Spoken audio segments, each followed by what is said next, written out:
Thank you so much for joining us tonight. And East Texas lawmakers looking to hold businesses who do not allow guns liable for damages.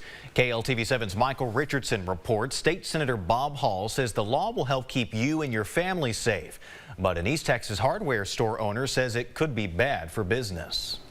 It's a simple protecting individual rights. State Senator Bob Hall says businesses that do not allow guns on their property are depriving customers of their ability to defend themselves.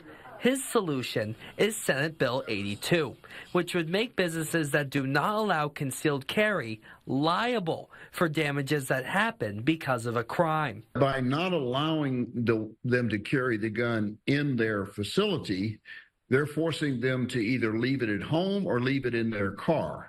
And that exposes them for a time period to a threat that they have every right to be able to defend themselves. I don't see it as being a very rational move. Jason Blakeney allows customers to carry guns inside his hardware store, so Senate Bill 82 would not apply to him. However, he says the government should not require all owners to follow suit. If you're a business that is okay with people having firearms in your business, that's great. If you're a business that believes the opposite, that's your right too. But we don't need the state of Texas or the government or anybody else telling us what we have to do as business owners. Hall has also filed a bill that will allow teachers to carry a gun on school grounds. Michael Richardson, KLTV7 News.